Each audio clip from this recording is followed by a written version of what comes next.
Welcome to Hidden Truths, True Stories. If you're new here, where are you watching from? Take a breath, sit back, and if this reaches you, please subscribe. That night the house felt smaller, like a stage with the lights turned low and the audience gone, and the hallway held its breath. Even the air seemed to be waiting for something to break. The dining room light was soft, warm like an old lamp in a hotel bar, and the china chimed slightly when someone set a glass down too hard. We'd been pretending for months that everything was fine. You know how families do, smiling through small hurts until one small thing gives and you see the whole picture. Then she laughed, sharp as a knife in a drawer, and the glass left her hand. Time stretched slow, the red arc moving in the air like a warning. The wine hit my face and the deed on the table. It soaked the paper in a dark, spreading bloom that looked like a bruise. My son sat there, his napkin crumpled in his fist, looking down as if he could fold himself away from what was happening. His wife stood, eyes bright with something that wasn't regret, and spoke about buyers as though I were a prop in her plan. The smell of citrus polish mixed with the metallic sting of spilled alcohol, and outside a cold wind pushed against the windows like an animal testing the latch. In that moment, some old thing in me, that soft judgment I'd worn for decades, snapped like a twig. I didn't shout. I didn't beg. I walked out. The velvet box in my pocket felt heavy, like a secret I'd been carrying too long. In the car, the night pressed close, the highway lights slicing the dark. The radio was off and my hands were steady on the wheel, but my mind was counting in a way I hadn't in years. Mercy had been a decent rule in my life. Keep the lights on, pay the taxes, fix the heater. But mercy without boundaries had become a door other people walked through with their shoes on. The stain on my collar dried to a hard, stubborn mark that tasted like proof. I drove home thinking of receipts and papers, the small things that add up, the little debts you pay for someone's comfort while they plan your displacement. The house wasn't just wood and brick. It was a ledger, a memory, my father's name in faded ink on the deed. The wine had done two things. It had marked the paper, and it had shown me where I no longer belonged. Tomorrow I would lay out every bill, every canceled check, every insurance notice. I would put numbers on the kindness I'd been giving away, and I would learn whether kindness without a border is generosity or a highway to being used. Rehook. Tomorrow, I will open the ledger and count what 3 years of mercy really cost me. The morning after, sunlight found the wine stain like a dark accusation on the collar of a shirt. I never bothered to change. I sat at my small kitchen table and began to lay out the life in neat rows the only way. I knew how as evidence, not as confession. Receipts, canceled checks, property tax notices in my name, insurance invoices, utility statements that showed the months when I covered the heat and the pooled snowmelt from the roof. They made a quiet, ruthless picture when you let them speak together. 3 years of steady payments, while the people living under my roof offered smiles and stories instead of money. I opened a spreadsheet and typed a label at the top. Evidence. The keys of the laptop made a kind of rhythm I hadn't felt since the bench.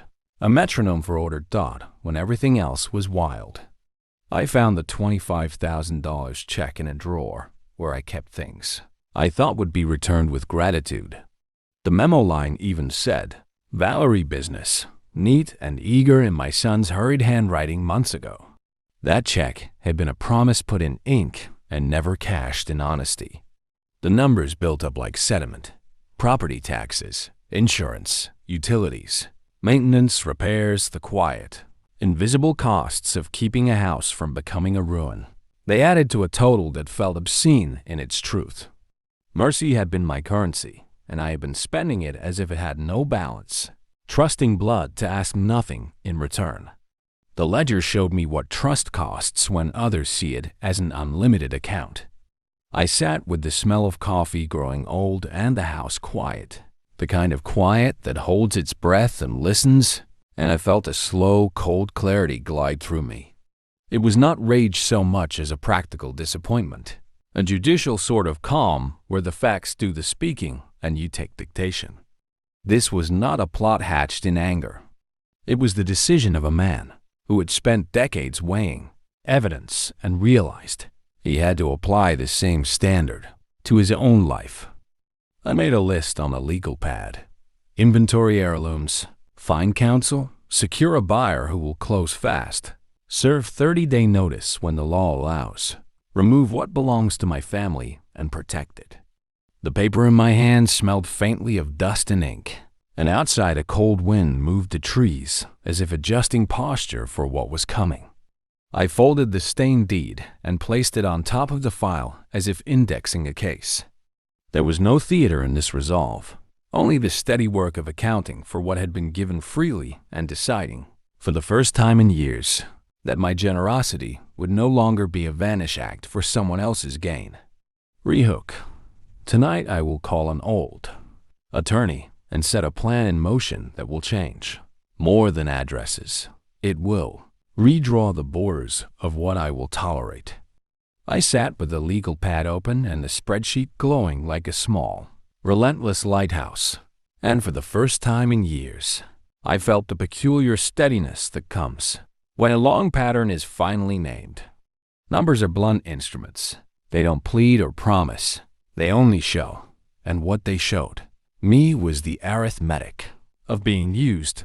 36 months of taxes and insurance in my name, utility bills stamped with my account number, the $25,000 cashed and never accounted for, maintenance receipts I'd signed without thought, each line a stitch in the long, quiet seam that had held them in my house while they sharpened, plans that never included me. Making the list felt less like revenge and more like making sure the story could be told honestly, if it ever needed to be told in a courtroom or at a kitchen table with a sober light. So I called the attorney I trusted, the man with a blunt manner who had once calmed juries by saying, "Facts first." And when he answered, I simply told him what happened and listened to his questions, because the next steps were procedural and, in a way, comforting. Retain counsel to manage the sale. Discreetly contact a professional appraiser to catalog family heirlooms. Arrange climate-controlled storage so nothing fragile disappeared. Find a cash buyer who would close fast and avoid drawn-out inspections. Then serve the 30-day statutory notice that removes any pretense and leaves no argument about procedure. And while I spoke, I could feel the old habit returning, the habit of organizing, of turning emotion into orderly work. And that gave me permission to breathe without apology. The hardest call, though, was to Diane, my estate lawyer, whose voice always made things feel quieter and more real. And when I asked her if it was possible to change beneficiaries, she didn't sound shocked so much as practical, reminding me gently that wills are statements of trust as much as of money, that the choice would be irreversible without clear paperwork, and that if I truly meant to align my estate with people who had shown me respect, rather than entitlement, we should make it formal and clean so there would be no loophole to be exploited later. And as I hung up, two things happened at once. A cold wind came under my door like a question, and a small warmth settled where dread had been, because boundaries are frightening until they are made legal, and then they become a shield that lets you sleep at night. I felt guilty, of course I did, for naming my own son as someone who had failed me. But guilt sat beside another, fiercer feeling, the rightness of protecting a legacy that came from my parents and grandparents, not from a spouse who treated our home as equity to be cashed. And so I began the slow work that feels like grief and like repair at the same time, contacting an appraiser and a mover, setting dates, and telling myself aloud that protecting what is yours is not cruelty, but an act of survival and dignity. Rehook. Tomorrow the appraiser arrives, and she brings more than numbers. She brings a small, unexpected kindness that shifts this whole thing into a new light.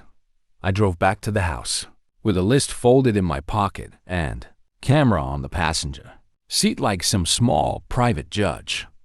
The front door smelled of lemon polish and the ghost of dinners we'd once shared, and walking through those rooms felt like moving through someone else's memory of me. Everything familiar and slightly foreign. The curtains hung straighter than they used to, the cushions plumped as if waiting for an audience. The study was the same shrine it always had been, books lined like old soldiers, the mahogany table with its carved legs, my father's brass clock ticking with slow, patient rhythm. I set the camera on the desk and began to photograph. Close-ups of joinery, fingerprints on the chair base, title pages of first editions. The way the sunlight hit a particular spine, just so. And with every click, I felt less like a man taking them, more like a man cataloging what his family had entrusted him to keep. Daniel hovered in the doorway with that strange, guilty distance he perfected, hands in his pockets, unable to meet my eyes.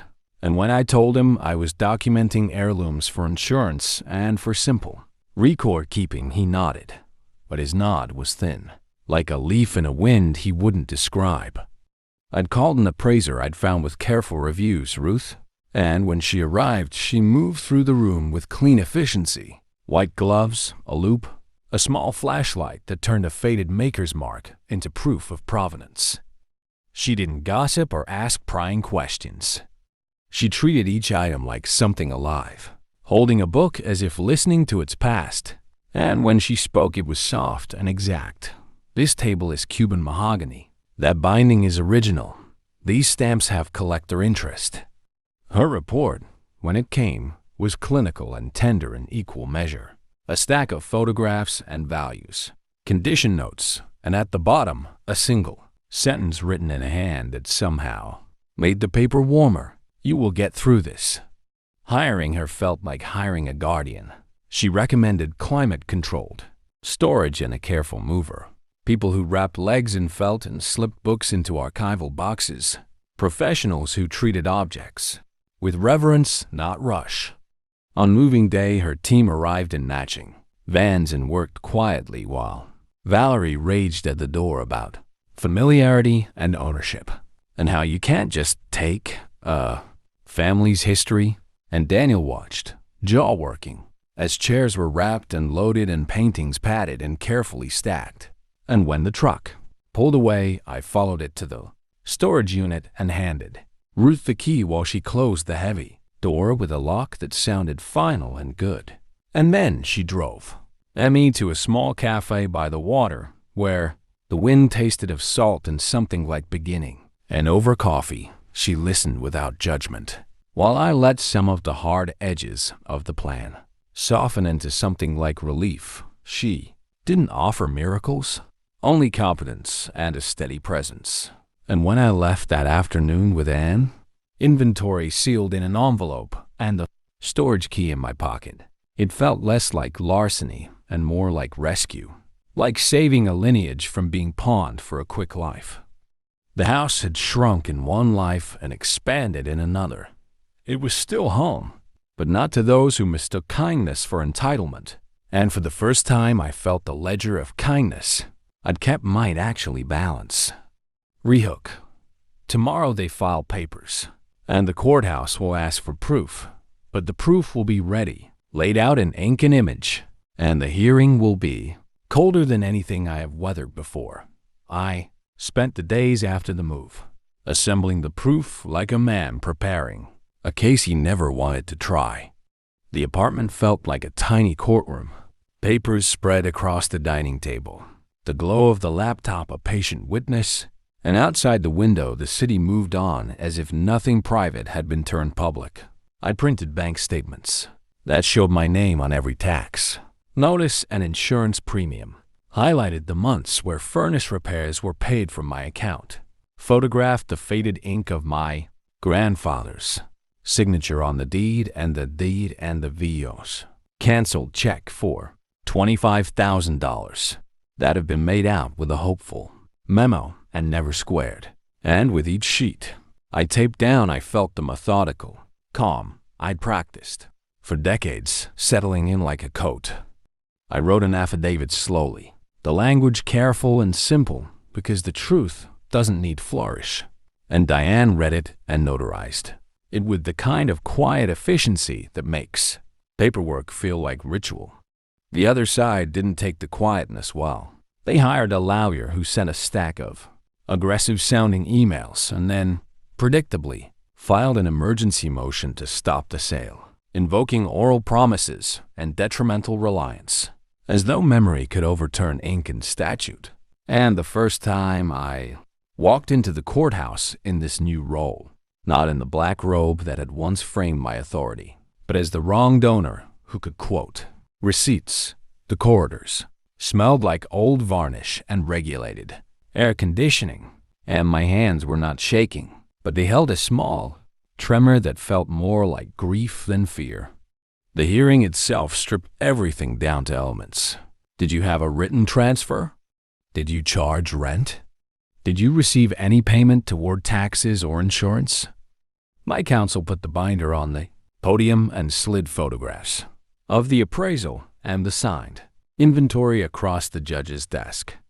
The plaintiff's lawyer spoke in theatrical fibers, but produced nothing written, only stories, and the judge, practical, sharp, asked for the one thing that matters in real estate law: evidence, not emotion. And when she looked at the binder and then at them, it was as if the room inhaled and let out a long legal sigh. The motion was denied and the eviction timetable stood. And when we stepped back into the gray light outside the courthouse, I felt a strange double ache, a professional validation that laid the facts bare, and the private loneliness that comes from winning at a cost that removes what once defined a life. Later that afternoon, Ruth met me in the small cafe with 2 coffees steaming like small arguments, and she didn't bend the victory into triumph. She sat with me while the city moved and the wind sharpened along the bay, and her presence was the human answer to the clerical triumph, steadfast, small, and real. I realized then that the proof I'd gathered had done more than secure the sale. It had made visible, in ink and image, the life I'd been funding alone, and that visibility would change everything, not least the way I slept at night now that the ledger was clear and the law had been satisfied. Rehook. Tomorrow the closing will be scheduled and the keys will change hands, and I'll have to decide how to live in the silence that follows. The closing date moved like a small, certain tide toward summer. The day itself was oddly plain. A conference room with 2 bright lights, a pot of coffee someone forgot to finish, a title officer who spoke in measured, sleepy syllables, and the mundanity of it felt almost like mercy after weeks of raw, legal noise. I sat across from the buyers, a quiet older couple, whose faces were kind in a way that made me believe they would care for the house rather than weaponize it. Their hands were warm when they took the keys, and for a moment a strange, clean grief washed through me, not the hot, dramatic kind you see in movies, but a softer, practical sorrow that was almost relieved to be over. The wire confirmation flashed on Mark's laptop like a small, final stamp, the numbers there and then gone, transferred into accounts that would pay for quiet things like a small grant for seniors and a sensible investment, rather than a headline. I initialed where they told me to initial, signed where they asked, and there was a cadence to it that made my signature feel like a period at the end of a sentence. I'd been allowed to write for myself. Later, deputies came to deliver the eviction notice. I wasn't there when they knocked, but Mark called me and read the official language in that flat, procedural voice that makes endings sound like technicalities. My son and his wife packed their lives into boxes and into a rental that looked like a punishment, carved out in beige paint and smaller doorways. I drove past 2 blocks away and watched a U-Haul fill slowly. Saw a woman, my son's wife, cry into a crumpled sweater, and a man I once called my son move between boxes like a ghost who had learned too late how to carry his own weight. I didn't stop. Letting go had to be a clean line. Presence would have invited more pleading, More performances that could unravel the fragile boundary I had spent weeks building. On the drive home, the city looked different. Like a map, I'd been given new permission to redraw. Restaurants I might visit. Streets I could walk without pretending. A life not arranged around other people's entitlement. That night, I changed my phone number and closed the email account and had become a portal for demands and threats. The act felt modest but radical, like shifting the locks on a door and discovering that privacy is a muscle you can train. I sat on my balcony with the ocean dark and level below, the stars cold and indifferent, and Ruth texted twice with small questions about a shipment and a dinner. Her words were steady and practical, and when she met me later for a late coffee, I realized the win in court had given me legal closure, but not comfort. Comfort was a presence that did not ask for repayment, a hand that kept steady when I wanted to crumble, and she offered that without calculation. The ache of the lost son remained, a place on my chest that would not be smoothed away by checks or judgments. But the house's sale had turned a long, unwieldy compassion into something I could manage and live with. Rehook. Tomorrow I will sign changed papers for my will, and naming who I trust will feel like closing a heavier, more personal door. I met Diane in her small sunlit office the week after the closing, and the air smelled like old paper and peppermint, a neutral smell for the kind of conversation that rearranges lives. We sat across from each other, and she asked the practical questions first, the ones that break big, heavy decisions into manageable steps. Who do you want named? What should happen to the estate? Any trust to set up? And when I told her I wanted my son removed as primary beneficiary, she didn't gasp or beg me to wait. She only reached for her pen with that steady, unflappable look that makes law feel less like drama and more like careful architecture. I felt guilty as a bell tolling at church, because the man who'd been my child sat heavily in my memory as a bundle of soft intentions that never turned into action.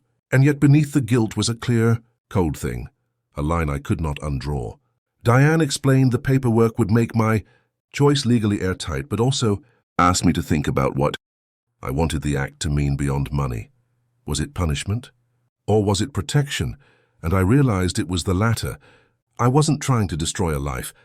I was trying to protect my life and the legacy entrusted to me by people who had actually earned it. And so we drafted the new will with care, naming a veterans' legal fund that helped people stay in their homes, and the woman who had packed my heirlooms as beneficiaries, not for sympathy but for what they represented, stewardship and steady courage. Signing the documents felt heavier than any check I'd ever signed, because it was final in a way that law respects. Witnesses, notary, the seal pressing into paper like a heart's imprint. After Diane left, I walked slowly to the storage unit where the mahogany pieces slept, wrapped in blankets, and books lay boxed in archival crates. The unit smelled like cedar and dust and something domestic that had been preserved from being gambled away.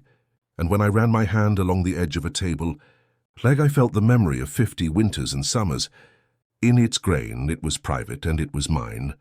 And I thought about how boundaries are an act as much as a word, how sometimes protection demands removing access so healing can begin.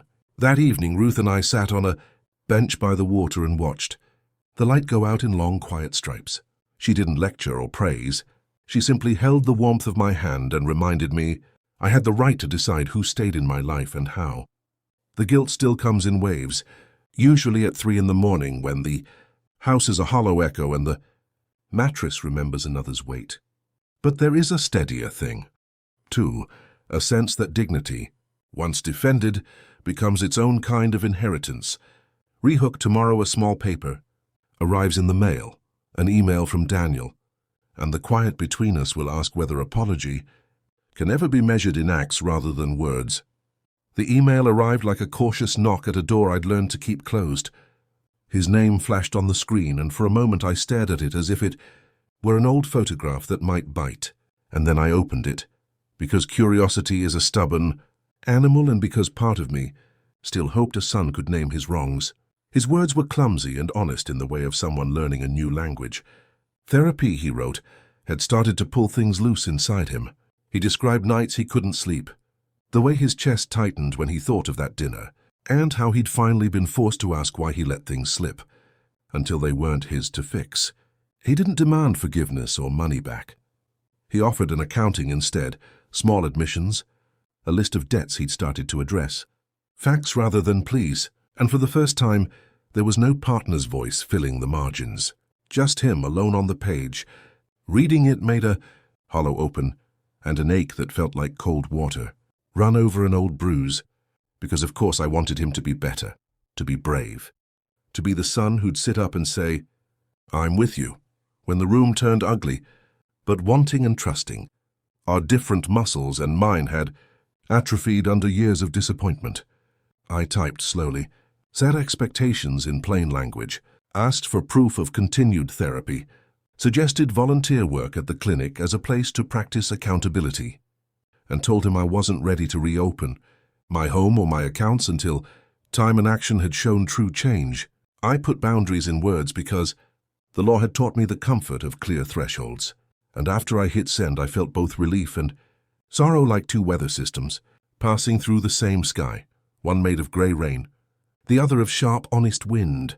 That afternoon, Ruth came by with a package of sandwiches and sat on my balcony while gulls moved like punctuation over the water, and we spoke of small things, books we both loved, the way the light in late afternoon looks like forgiveness without demands, the texture of grief that is not drama but a steady, quiet thing you carry in your coat. And she listened as I read the email aloud, her thumb making a soft, slow circle on the back of my hand, grounding me when I worried I had been too cold or too cruel.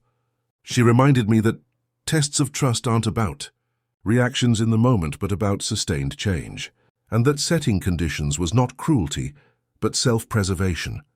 Later, alone in the dark, I found myself drafting a small plan for what I could accept.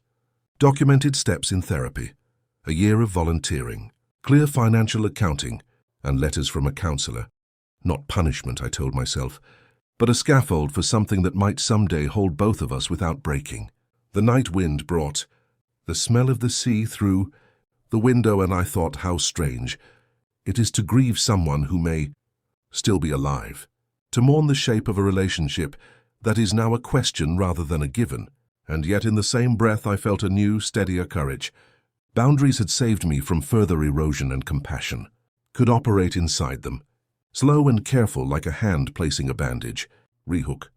Tomorrow I'll visit the clinic to see my son working with another elder if he shows up, and that small choice will tell me more than 100 apologies ever could. I went to the clinic that morning with a list of things to do and a strange, thin hope that the world could be practical and kind at once. The waiting room smelled like lemon disinfectant and paper, the chairs arranged in lines like patient witnesses. And when I stepped into the volunteer room, there he was, Daniel, sleeves rolled, a volunteer badge taped crooked to his chest, helping an older man draft a letter, refusing a suspicious investment from a distant relative, his hands steady as he held the pen for the man who kept thanking him with a voice thin as a thread. Seeing him in action hit me like a small, unexpected tide, not a cinematic revelation, but a quiet, domestic change. He listened, he read slowly, he paused to ask clarifying questions instead of assuming answers. And when the old man smiled and patted his hand, I felt a soft, complicated relief that carried the residue of years and the weight of things unreturned. We did not speak at first. I sat at the back, my cup of coffee cooling, watching him arrange forms and speak with the patient cadence of someone learning to be useful rather than entitled, and each small measured act of his felt like a footstep across an old broken bridge. After the session, I approached him with the caution of someone stepping into thin ice, and he looked up, surprised and nervous like a man anticipating a lecture but hoping for grace. And the conversation that followed was short, factual, adult, neither theatrical nor cold. He told me about the weekly therapy appointments, about the budget he was reconstructing, about the volunteer hours he'd logged, and when I asked about the money he had owed, he produced a small envelope with receipts and a plan for repayment. Not an apology meant to rebuy my favor, but a ledger of intent. and I felt something shift in my chest. That was not forgiveness exactly, but recognition. That change is an accumulation of small, unremarked choices. Still, I kept my boundary. No reopening of the house, no access to accounts, and a gradual rebuilding of trust that would require patience on both sides. The nervousness in his shoulders eased as we negotiated terms. Therapy documentation quarterly, a year of community service, and dialogues at a set time so emotion didn't steamroll facts. And when we parted, there was no embraced reconciliation, only a handshake that felt like the beginning of a new contract between two adults who had once been father and son. Afterward, I walked along the waterfront with Ruth, the wind coming up cold and honest off the bay, and she listened as I spoke of how watching him had been both balm and bruise. How the thing I wanted most was not to punish, but to witness genuine growth. And she reminded me that mercy, without boundaries, had been the original problem. And that what I was doing now was teaching a man to be accountable by refusing, to enable old comforts. The day closed on a simple note. Small acts add up, and sometimes they are the only honest path back to a person you love. Rehook. Tomorrow a letter arrives from the attorney. An injunction has been filed, and the calm we built will be tested under fluorescent courthouse. Lights. The notice arrived like a sudden winter storm in a place where you'd already learned to carry an umbrella. Mark called me midday with a voice that was steady but thin, and told me their lawyer had filed for a temporary injunction to stop the sale, claiming some vague, sentimental reliance on promises that had never been written down. The motion read like a script stitched from regret and entitlement, full of warm words and hollow proof. And for a moment the orderly house of facts I'd built felt a little shaken, not because I doubted the law, but because courts are places where stories fold themselves into rules and you never know which will be heard loudest. I dressed carefully that morning, as if stepping back into an old role. Navy suit, white shirt, the tie tightened like a belt against panic, and when I walked into the courthouse, the building smelled the same. Varnish and air conditioning, and a kind of institutional patience. But this time the chair across from mine held not a jury but my own life in ledger form. The emergency hearing was brisk and clinical. The plaintiff's attorney tried the theater, invoking family, promises made over coffee, emotional reliance. But when the judge asked for evidence, the air changed, because evidence is a stubborn, plain thing, and I had stacks of it. 36 months of bank statements showing taxes, insurance, utilities paid in my name. The cashed $25,000 check with its hopeful memo. Ruth's appraisal noting provenance and value. And the signed inventory from the movers detailing every heirloom removed and stored, photographed and protected. Mark laid them out like bricks, and the judge's questions cleaved through the rhetoric. Do you have written transfer documents? Did they ever pay rent? Did any written promise exist? And the answers were thin on the other side, no, no, and no. And I watched my son's face as the questions landed. A man who had learned how to be silent at important moments, and that silence was louder than any lawyer's closing. The judge denied the emergency motion in a voice that made everything feel final. And when the gavel came down, the sound was not triumph so much as a small administrative justice that rearranged life back into legal order. But afterward, standing on the courthouse steps under a sky that looked the color of old paper, I felt both a small relief and a low grief. Relief because the law had recognized what the receipts and signatures showed. Grief because the relationship I had hoped might survive. This had been eroded to practical ash by choices and convenience. Outside, Valerie screamed accusations that made the air thin and bitter, and my son called my name like a man fishing for an anchor I'd already weighed. But I walked away without turning back, the practical calm I'd regained feeling like armor I hadn't expected to need so much. And later that night I sat on the balcony with the city lights winking like small, indifferent witnesses while Ruth texted a single sentence. You held to truth and you showed up for yourself. Her words steadied. Me in a way paperwork couldn't. They reminded me that there's a human reckoning beyond legal wins. That dignity isn't always loud. Sometimes it's a quiet, hand on the shoulder of yourself, and I thought about how odd it is to win and still be hollow inside, to have victory come wrapped in an ache you didn't budget for. I sent a short reply to Daniel. The court has spoken. I will hold my line. Keep doing the work.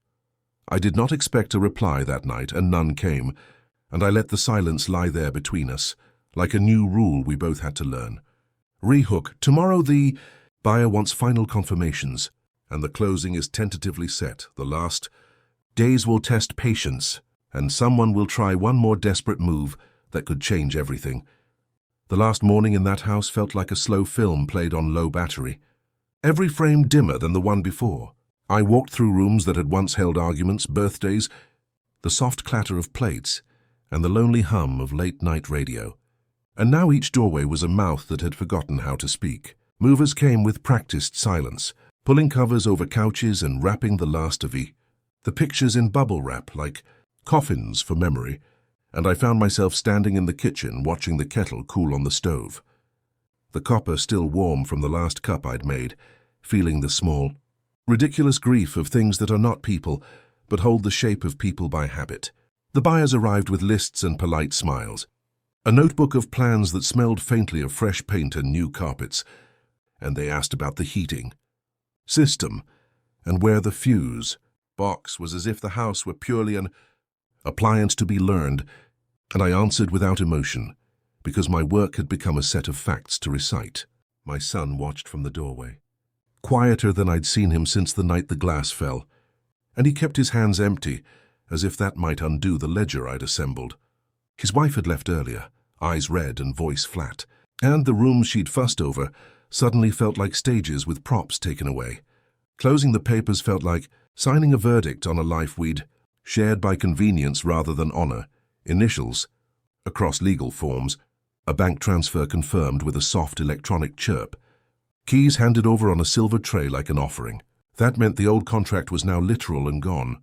When the last box left in the truck in the driveway sat empty under a sky the color of ash, I realized how much of any house's sound, the creak of a step, the late-night arguments that become rhythms, the hum of the refrigerator that marks ordinary nights.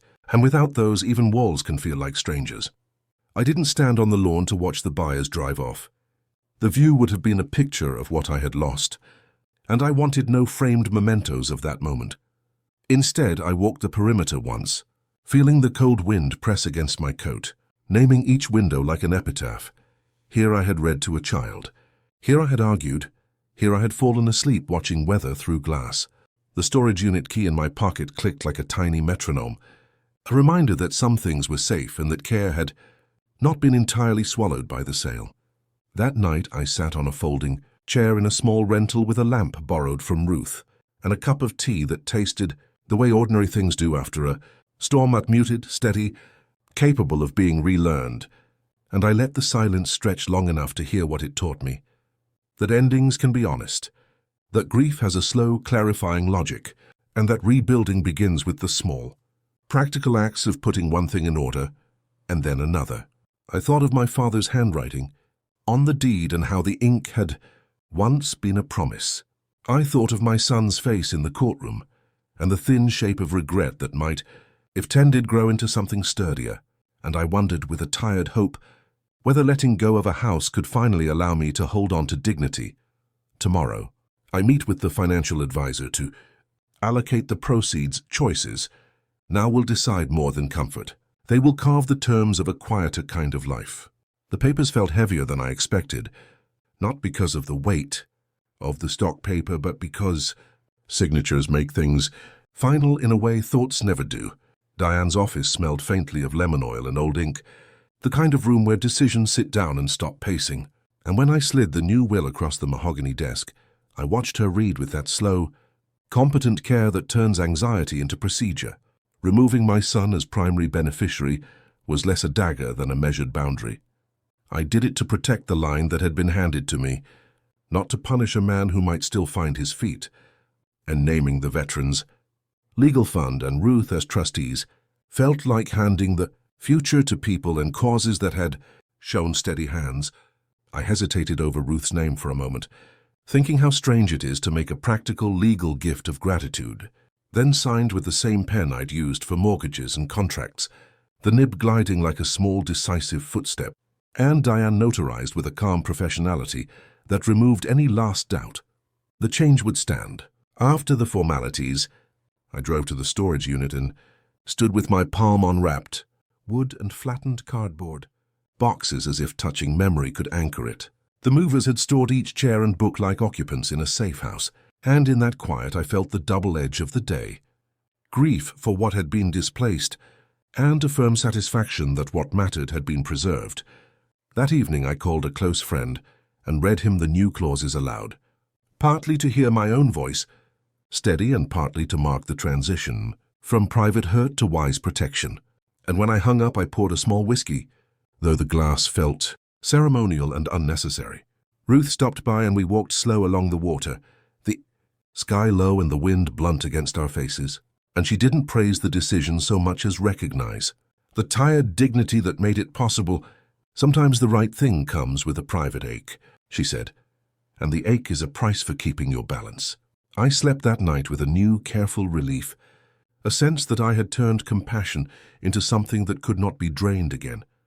And the future felt less like a fissure and more like a garden behind a sturdy fence. Tomorrow life asks for small joys, a dinner, a lecture, a quiet walk, and I'll test how much light a repaired life can hold. Sky low and the wind blunt against our faces, and she didn't praise the decision so much as recognize the tired dignity that made it possible. Sometimes the right thing comes with a private ache, she said, and the ache is a price for keeping your balance. I slept that night with a new careful relief, a sense that I had turned compassion into something that could not be drained again. Zeitgeist, and the future felt less like a fissure and more like a garden behind a sturdy fence. Tomorrow life asks for small joys, a dinner, a lecture, a quiet walk, and when I'll test how much light a repaired life can hold. The weeks folded into a new, quieter rhythm that felt like learning to walk after an injury. Mornings began with small, deliberate acts, coffee made without calling anyone, the light pulled back like a curtain to let the room breathe, and emails answered with short, factual sentences that kept the past from curling into rehearsed pleading. Ruth's presence grew not as a dramatic rescue, but as something steady, like the soft knot of a rope that holds a small boat to shore. She'd drop off a jar of soup, then a book she thought I'd like, and sometimes we'd sit in the shop after closing with the sound of rain on the awning and talk about nothing important, until the silence felt repaired rather than empty. I began volunteering more regularly at the legal clinic, teaching a class on how to read contracts and how to recognize when favor becomes a trap, and watching other elders nod and sketch lines in the margins of their forms felt like turning my own lesson into a useful thing. I could translate betrayal into warning signs and offer the dignity of a roadmap before someone else paid the cost. Daniel's progress was slow and honest. He showed up at the clinic when scheduled, took notes, returned phone calls, and once returned a small, badly mended armchair he'd tried to fix with a humility that was almost pleasant to watch. And those tiny, stuttering acts carried more meaning than 1,000 rushed apologies. At night, I still felt the ghost of the house, the way doors used to click into habit, but the ache had softened into a manageable bruise that thinned with sleep and time. Our conversations with Daniel remained formal at first, scheduled check-ins and documented therapy updates, but gradually they warmed into something less legal and more human. A dinner where he brought soup and sat with his hands folded. A conversation about an old university professor who'd taught us both something about the stubbornness of people. And when he laughed, at a small joke of mine, the sound landed, strange and tender like a bird, landing on a new branch. Friends asked if I regretted the hard choices, and some said I'd been too cold. But Ruth and I agreed that protection is often mistaken for cruelty until it's too late, and our small grant for elders had its first recipient that month, a widow who'd been pressured to sign away a life savings by a relative promising care, and watching her breathe easier when a simple legal advisory saved her from a bad contract felt like a quiet, righteous vindication that had nothing to do with revenge and everything to do with repair. Evenings grew into a new pattern: a short walk along the water with Ruth, a late call to a colleague about a case, a few pages of a novel read in bed, and sometimes a note from Daniel that contained nothing but a description of a session he'd attended and what he'd learned about listening. And those notes felt like thin threads being knotted into something that might hold. Still, there were nights when the loneliness found me sharp and insistent, a cold wind that moved through the ribcage and reminded me of the son I had lost to convenience for a while. And on those nights, Ruth would sit with her hand over mine without saying anything, which in itself was an education, that love need not roar to be real. That steady company is sometimes the softest kind of revolution. Tomorrow, I'll host a small fundraiser at Ruth's shop to raise more for the legal fund. And the turnout will tell me how much quiet truth people are willing to hear and support. The months that followed were quieter in the way of a room after heavy furniture is carried out. There's more space to breathe and more echoes to reckon with, and the repairs I chose were small. Domestic things that felt like stitches. I learned to mend a leaky faucet without calling anyone, fixed a garden light that had blinked for years, and sat for long evenings with a notebook where I wrote down routines that kept me steady. Ruth and I developed private rituals that were nearly invisible but held great weight. A Wednesday night soup she insisted was terrible, but I loved. The way she left the shop lights on a little longer so I could close my book in the warm glow. Her quiet hand on my back when the grief crept up like an unwelcome tide at 2 a.m. I started teaching a short class at the clinic called Protect the Home You Own, and watching people lean forward at a table while I explained what a deed actually means felt like reclaiming a life lesson I had paid. For in lessons learned too late, there was a woman there who cried at the word title because it reminded her of a mother who'd been bullied out of a house. The class became an act of communal repair that stitched me into something larger than the argument I'd had at one dinner. Daniel's progress remained the slow, stubborn kind that deserves more applause than it gets. He met his obligations, sent quarterly therapy updates, and once arrived at the clinic on a rainy Tuesday with a thermos of coffee and no fanfare, just presence, and we worked a file together on elder fraud while the rain made soft music on the windows. Our interactions had the new smell of caution and the odd warmth of two adults learning to navigate a map neither of us had drawn alone. I sold a few smaller pieces from the collection Ruth managed, and the money seeded a modest grant that paid legal advice for 2 neighbors who were being pressured by a relative to sign a power of attorney, and the relief in their faces when a simple letter halted the process reminded me that my choice to stop enabling hadn't been petty but preventive. Nights still came with the old ache. Certain songs on the radio would pull me backward, but more often now the ache arrived as a manageable echo, a memory with edges that could be tended, dressed, and set aside. Ruth and I grew careful in our language about the future. We spoke of trips small enough to be affordably honest, of dinners with friends who had learned to hold silence without needing to fill it with advice, of books to read aloud when the wind off the bay felt like a kind of confession. There were Sundays when Daniel visited with a slow, tentative apology written by hand and folded like an offering. I accepted the apology without allowing it to rewrite the ledger. We sat on a bench by the water and spoke of weather and books, and the mundane chores that reveal who a person is over time, not in performances but in small repeated acts. In those moments I learned a new grammar for mercy. It could be measured, given in increments and earned by patience and work. The house I'd once lost had become a ledger I used to teach and to protect, and the people I kept close were the ones who required nothing but steady presence in return. Tomorrow something unexpected arrives at my door that forces me to choose between public vindication and private forgiveness, and the choice will test every boundary I've learned to hold. The knock at the door that morning was softer than I expected, almost polite, and when I opened it, a courier stood there with a thick envelope that smelled faintly of paper and postage and carried the weight of a small, sudden storm. Inside was a letter from Valerie's lawyer, not the usual theatrics but a photograph, and a short note that named a charity, gala where my son and his wife had been, pictured months earlier, smiling beneath chandeliers at an event. They'd never mentioned when they lived under my roof, and beneath that was a glossy brochure showing an upcoming local history exhibit that featured a photograph taken in our old parlor, the same parlor I'd walked through the morning after the glass fell, the same chandelier that had swung when laughter became a weapon. The note suggested a public statement about family.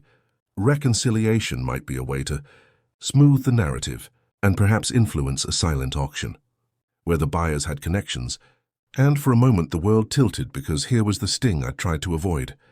They wanted the story told their way, a PR stitch to cover unpaid debts, and a life rearranged on other people's terms. The choice elbowed itself into my chest like an unwieldy neighbor. Make a public statement that might soften the judgment of acquaintances and make things easier socially, or refuse and let the ledger speak in code. Truth while preparing for the social frost that might follow. I thought of Ruth's steady face, of the Veterans Fund that now carried my name in small, practical ways, of the widow we'd helped, and I felt the old instinct to keep the peace for the sake of appearances, but I also felt the hard-earned lesson that appearances are cheap currencies when weighed against real restitution, and the letter smelled like a demand to trade truth for comfort. So I stepped back into the habits that had saved me before. Inventory, counsel and clarity.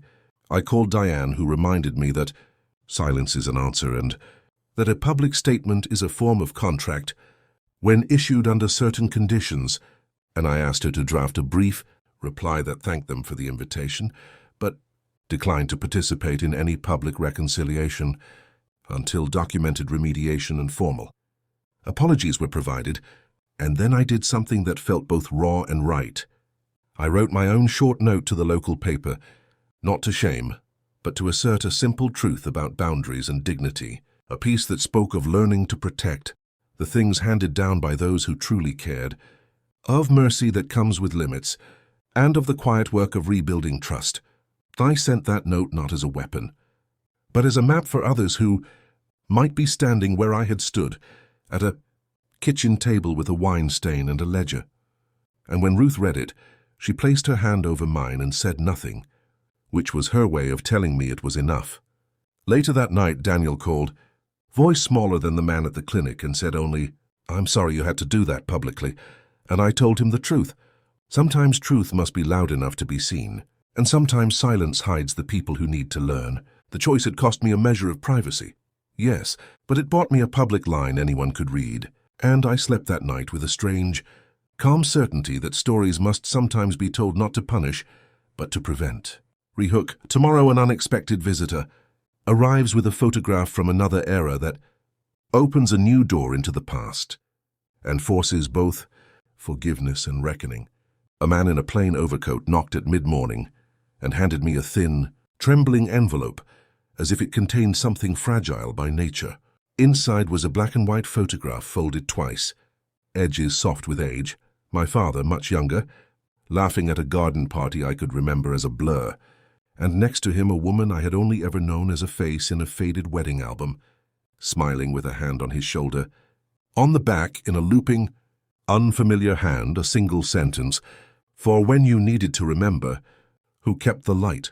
The handwriting was not my mother's, nor anyone I recognized at first, and the card was unsigned, which made it both an invitation and a question.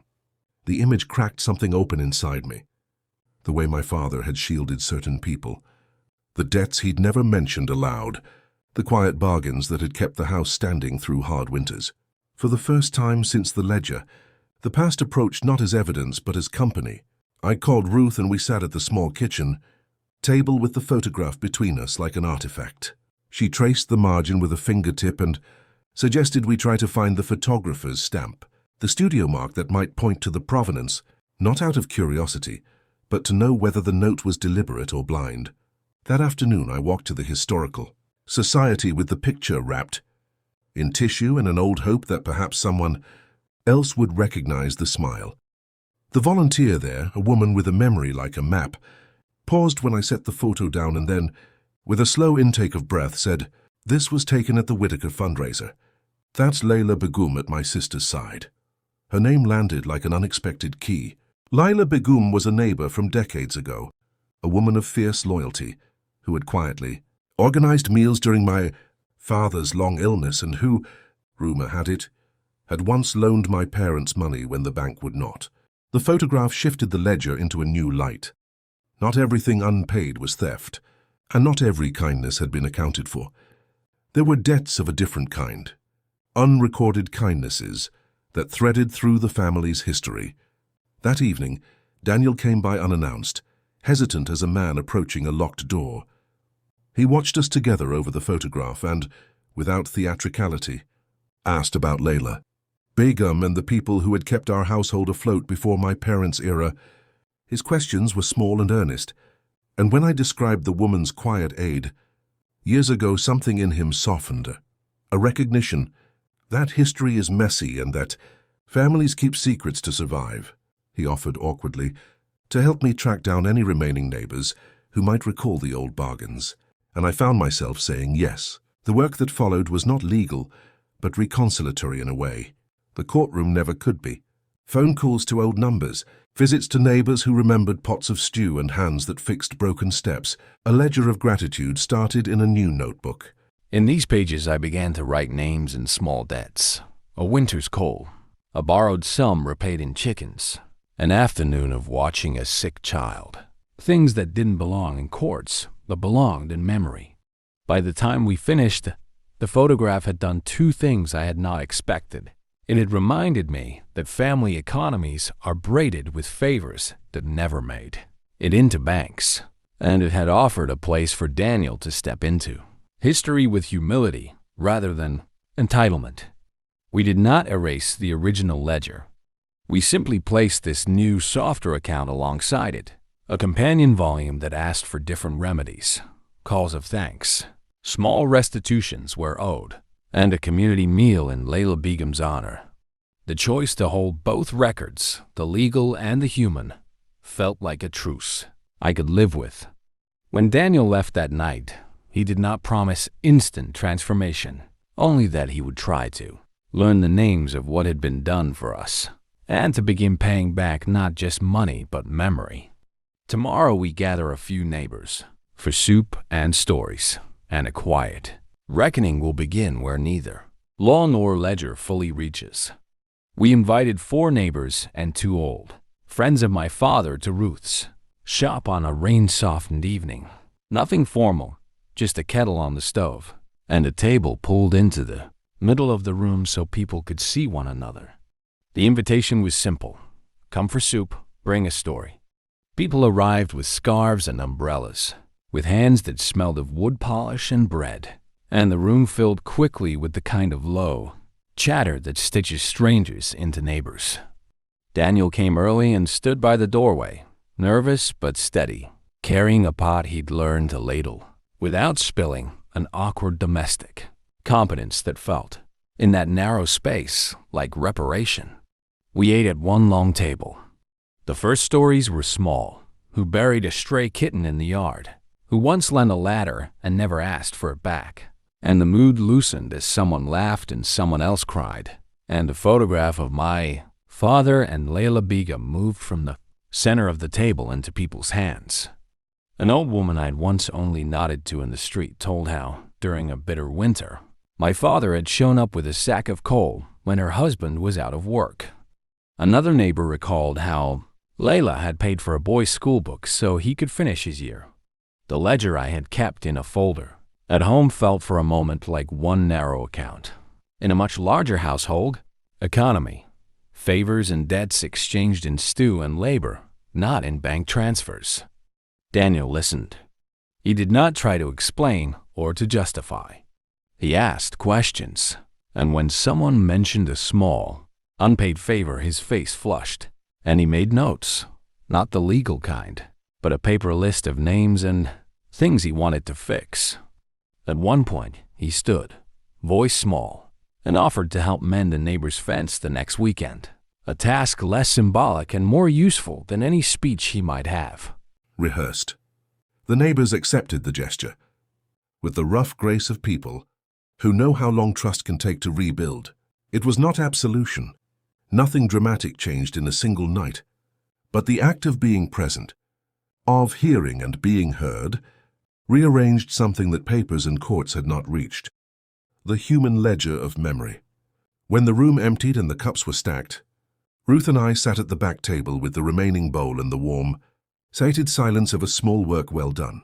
Daniel stayed to wash dishes, sleeves rolled up, and his movements were quiet and practical. I felt no miraculous reconciliation. The bruise in my chest was still there, but I also felt a new, modest hope that restoration is often a series of small, useful acts rather than one grand event. We had begun to map both accounts. Now the legal ledger that protected the house and the human ledger that named what gratitude looked like in stove-heated winters. Each needed tending. Tomorrow I find a note tucked into the storage unit lockbox. A name I did not expect and a request that will force me to decide how far I will go to close other people's old debts. The note was folded small enough to hide inside a coin pocket. When I lifted the lockbox lid, the paper slid into my palm like something alive. It bore a single name I did not expect, Amina Rahman, and beneath it a short sentence in sober handwriting. My mother asked me to ask if the Begum chest still rests with you. There are things inside she believes belong to our family. The chest was one of the pieces. Ruth had catalogued a low cedar box with a brass latch my father had always kept under his bed and which, until now, I had assumed was part of our household inventory. The discovery felt like a soft nudge from the past and also a small reckoning. Old kindnesses sometimes hide older claims, and the histories neighbors carry may run deeper than the ledgers I had kept. I sat on the storage unit bench with the note between my fingers and felt a familiar tug. The legal part of me wanted receipts, provenance, paper proof. The human part wanted to ask questions before drawing lines. Ruth listened without interrupting when I called. Her voice had the practical softness that had guided me through many decisions, and she suggested we meet Amina quietly, without lawyers or fanfare, to hear the story. The next afternoon, a woman in a plain coat arrived at the storage facility, face weathered by years and hands steady with purpose. She brought a photograph worn at the edges. Laila Begum at a kitchen table, handing the cedar chest to my mother, an exchange captured in a blur of winter light. Amina's voice was low as she told how when her mother fell ill, she had asked that certain family keepsakes stay safe until someone could claim them. She had not known the chest would move through transfers and sales, only that it contained a small brass locket and a set of letters that meant everything to her family. The legal ledger had no entry for gifts given in kitchen light, and my instinct, sharpened by weeks of papers and hearings, was to check the appraisal notes. Ruth and I opened the inventory and found the cedar chest listed as family piece. Provenance uncertain. The appraisal recorded its condition and decorative details, but not the private exchange Amina described. Sitting there with the photograph between us, the line between legal ownership and human trust blurred. I could demand proof of claim in the formal sense, insist on affidavits and identification, and close the matter as a point of property. Or I could treat the photograph and Amina's story as the kind of evidence that living communities rely on: testimony, memory, and small acts of restitution. I chose to act before law could make the choice clinical. We brought the chest to Ruth's shop and, with Amina present, opened it carefully. A brass locket, a stack of brittle letters tied with green ribbon, a child's carved wooden horse, and a photograph of a young woman who looked like both Layla and someone Amina described. The objects held the smell of other kitchens and quiet promises. Amina's hands trembled when she touched the locket. There was no dramatic demand, only the plain, human relief of a name returned. I signed a short written acknowledgement transferring those items to her with a small note, not a legalistic deed, but a neighborly letter recording what had happened and why, and we arranged for her to take the chest home that evening. The act cost me nothing of legal consequence and everything of the kind of humility that had been hard won. It forced me to accept that ledgers are incomplete, that justice sometimes needs a softer hand, and that protection can include returning what belongs elsewhere. When Amina left, she kissed the photograph and said, simply, "You kept it safe." The sentence felt like both thanks and absolution. Tomorrow someone from my past calls with a name I hoped I'd never hear again, and the voice will ask for a favor that will test how far I will extend mercy now that I have learned its limits. The phone rang in the late afternoon when the light was slanting, thin across the table. For a long moment I didn't recognize the number. Then a voice I had hoped never to hear again filled the line. Valerie. It was practiced calm, a politeness that smelled faintly of strategy. She asked for a favor in a voice that treated the request like currency. Could I write a letter of character for Daniel to help with a small loan application? Could I make a brief note that might smooth a bureaucratic wrinkle? The old reflex, the one that had cost me years of invisible expenditures, itched to answer yes before thought entered the room. Instead, I held the handset and listened. Her brief explanations rolled out like well-rehearsed scenery. A new job, a shaky credit history, a need to bridge a gap. I heard my son in the background, quieter than I'd ever heard him on a call meant to impress. I asked for a pause and for specifics I knew would matter. Documentation of payments, a statement from his counselor, evidence of steady income. Valerie's tone shifted, quickening in that way people use when they're trying to reframe reality. She suggested a simple letter would be faster, less messy. I told her I would not write anything without seeing proof of the work. Daniel had agreed to quarterly therapy notes, receipts for repayments, and a clear budget. There was a silence, then a softer pleading note. We just need a hand. He's trying. It might have been true. It might also have been an invitation to re-enter old patterns. When I hung up, the last light was gone, and the room felt smaller for a second. Ruth was there and asked the question. I'd been asking myself, what would mercy look like now? The answer came not in a flash, but in the habits. I'd rebuilt in ledgers and lists and small verifiable acts. I wrote back to Valerie with calm firmness. I would help insofar as Daniel met the documented conditions we'd set. Otherwise, no letter. I also offered to meet with Daniel and his counselor together to review the budget and timeline. It was not the sweeping forgiveness of earlier years, but it offered a scaffold, support tied to accountability. That night I folded the day into the notebook where I kept both ledgers, legal and human, and added a line. Mercy with terms. The phrase felt awkward and necessary. A contract with myself more than with anyone else. I slept badly, not from regret, but from the new responsibility of holding both the door and the key. To be open enough to permit repair, closed enough to prevent repetition. The next morning I found a small envelope on the kitchen table. Daniel had left it there before dawn. Inside were a few receipts, a short note outlining his week of volunteer hours, and a printed appointment card from his counselor.